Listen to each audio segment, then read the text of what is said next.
Black Sabbath, the gods of heavy metal, at the peak of their dark empire in the late 70s, suddenly shatter when they exile their wild frontman Ozzy Osbourne in a move laced with betrayal, drugs, and hidden agendas.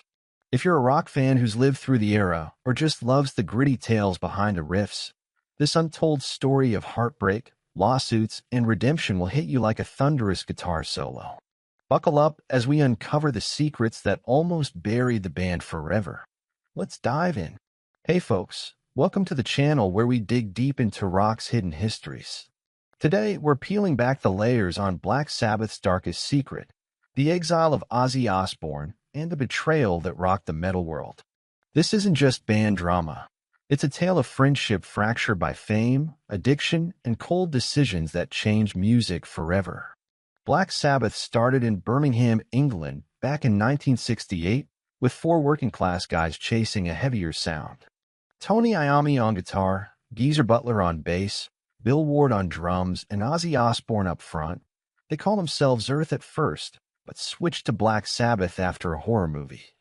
Their self-titled debut in 1970 hit like a bomb, with tracks like The Wizard defining heavy metal's birth. The band's early days were rough, playing tiny gigs for peanuts while honing that doom-laden style. Iommi's factory accident cost him fingertip pieces, leading to his detuned guitars that gave Sabbath their signature heaviness. Ozzy's raw, haunting vocals matched perfectly, drawing from blues but twisting it dark. Fans ate it up, and soon they were touring the States, blowing minds in places like Detroit and LA. By 1971, Paranoid exploded, the album selling millions and the title track becoming an anthem. But success brought demons, literally, with their occult themes, but also drugs and booze creeping in. Ozzy later admitted cocaine was everywhere, fueling wild parties but eroding their brotherhood. Still, they churned out hits like Master of Reality in '71, solidifying their throne. Tension simmered under the surface, though. Manager Patrick Meehan promised the world but allegedly skimmed cash, leaving the band broke despite fame. Lawsuits loomed, inspiring 1975's Sabotage album, a raw vent about betrayal in the industry. Ozzy felt the sting early, questioning where the money went while they slaved on the road. As the 70s wore on, albums like Technical Ecstasy in '76 showed cracks. Experiments with keyboards diluted their sound, and critics panned it. Ozzy's substance abuse worsened. He'd show up late or trashed, frustrating the others. Bill Ward recalled nights where Ozzy blacked out mid-rehearsal, halting progress on new material.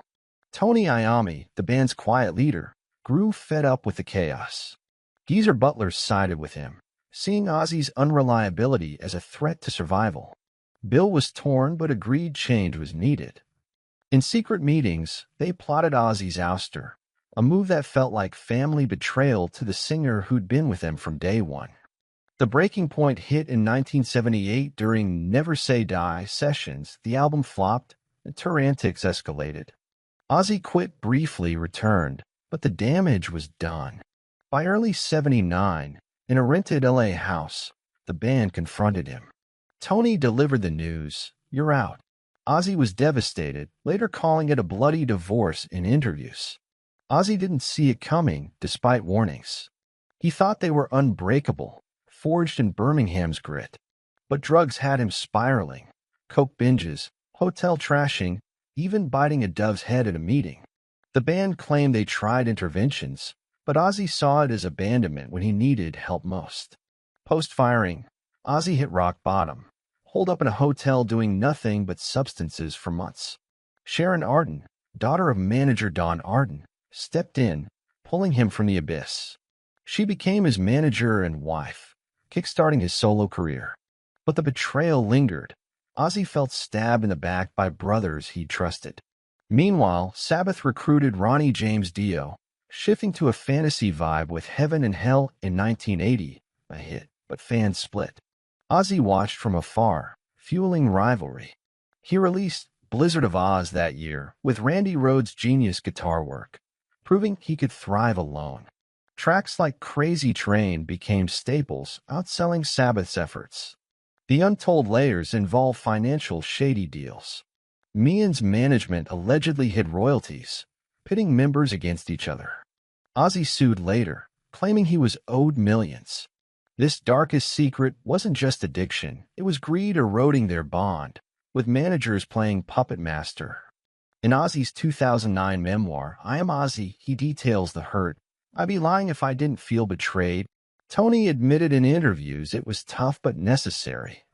Bill Ward regretted the handling, saying they should have supported Ozzy more. Geezer stayed silent mostly, but tensions boiled over in later reunions. Fans sensed the rift at shows. Sabbath with Dio drew crowds, but chants for Ozzy echoed. Ozzy's exile sparked metal's dual paths, Sabbath's evolution and his shock rock empire. Yet the betrayal scar ran deep, leading to years of sniping in the press. Sharon Osbourne later exposed more in talks, claiming the band envied Ozzy's charisma, using drugs as an excuse. She said Tony orchestrated it coldly, fearing Ozzy's dominance.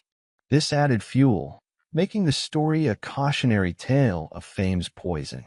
As the 80s dawned, Ozzy's solo success soared with Diary of a Madman in '81, but tragedy struck when Rhodes died in a 1982 plane crash. Ozzy spiraled again, but Sharon pulled him through. Sabbath cycled singers. Dio left in '82 amid disputes. Ian Gillan joined briefly. The band's instability highlighted the Exile's fallout. Without Ozzy's manic energy, they struggled for identity. Albums like Mob Rules succeeded, but nothing matched early magic. Ozzy, meanwhile, became MTV's darling with wild antics, like the Alamo urination scandal. Reunions teased in the '90s, but egos clashed. At 1997's Ozfest, they played together briefly, hinting at healing. Full reunion in '97 led to tours, but old wounds reopened. Ozzy felt underpaid, accusing Tony of control. The darkest secret. Rumors of a pact gone wrong. Some say early occult interests cursed them, but really, it was human frailty. Drugs masked deeper issues. Jealousy over Ozzy's spotlight, financial mistrust from bad deals. By 2000s, they patched up somewhat, inducting into Rock Hall in 2006. Ozzy reflected, "We were kids with dreams, but fame twisted us." Yet, Betrayal's echo lingered in solo projects and side jabs. This story resonates with us boomers and Gen Zers who grew up on their riffs, reminding how even legends fall to personal demons. Sabbath's legacy endures, but Ozzy's exile marks a pivotal betrayal in rock lore. We've unpacked the lead-up to Ozzy's shocking exile from Black Sabbath. Now let's explore the betrayal's aftermath, the hidden feuds, and how it reshaped heavy metal. This chapter dives into the untold betrayals that followed, from legal battles to personal vendettas. After the 1979 firing, Ozzy was adrift, but Sharon's intervention was key.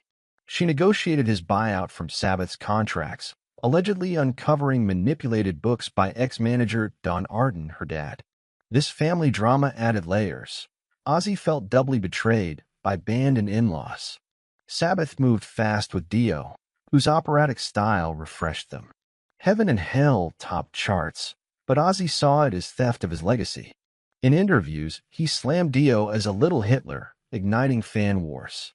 Dio fired back, calling Ozzy unreliable. Betrayal turned public spectacle. Ozzy's solo debut crushed expectations, with Mr. Crowley nodding to occult roots. But success bred paranoia. He suspected Sabbath spies leaking his plans. Sharon fueled this, telling press the band stabbed Ozzy in the back for greed. Legal woes escalated in the '80s. Ozzy sued for royalties, claiming unequal splits. Court docs revealed Meehan's embezzlement. Millions siphoned, leaving band in debt. Tony admitted mismanagement, but Ozzy felt targeted, as if exiled to cover financial sins.